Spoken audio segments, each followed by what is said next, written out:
DarkAce Narrative.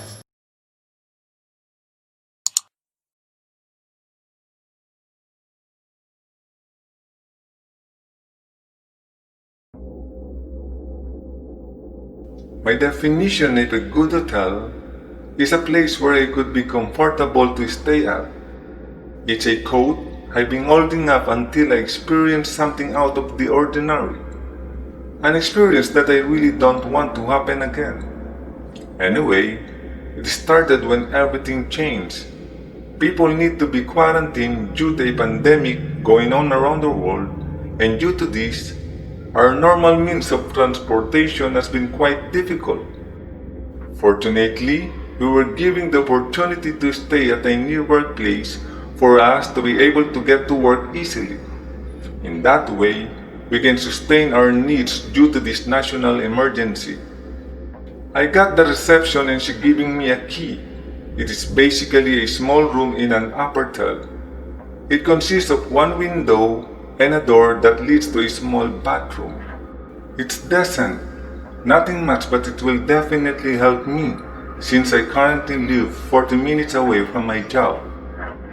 The first day I arrived, it was very comfortable and pretty normal. But I have to make sure that the place where I would stay was clean. Because I'm the type of person who really hated dirty surroundings, so I decided to clean the place up myself without the help of the housekeeping. I mopped the floor, fixed the bed, and wiped the window until I noticed that there was this tiny black paper. By the looks of it, it looked like it was attached to the wall long enough to have cobwebs all over it. I took it off from the wall and spent the day cleaning the whole room, not knowing that this will be the last normal day of my entire stay in the apartment. The following day, I had this nightmare. Everything in my dreams was all pitch black and I couldn't really see anything, only but pure darkness. But as I turned around, I saw a silhouette of a man sitting on a chair, singing something that sounded like a cradle song. I just stared at him and noticed that he wanted to get up, but his feet were tied up to the chair. I woke up normally, although the scene still lingers at the back of my mind.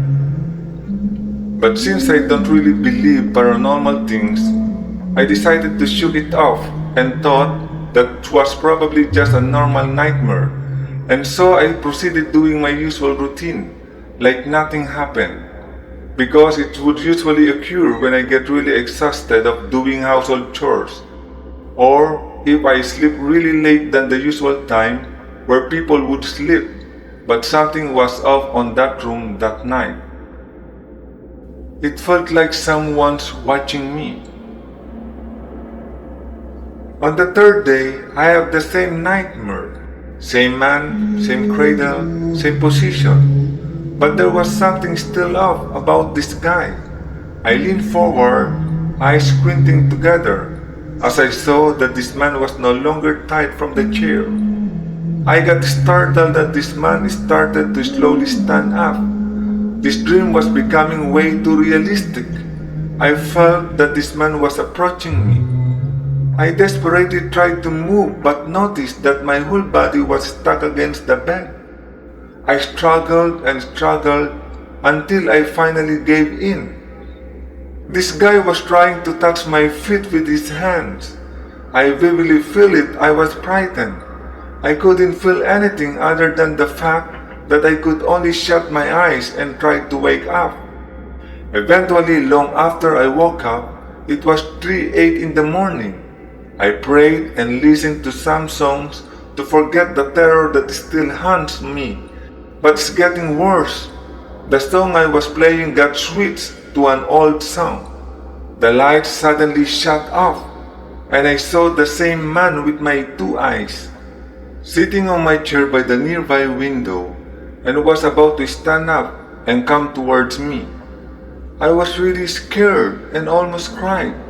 I covered myself with a blanket and prayed, until the music went back to the song, the lights turned on.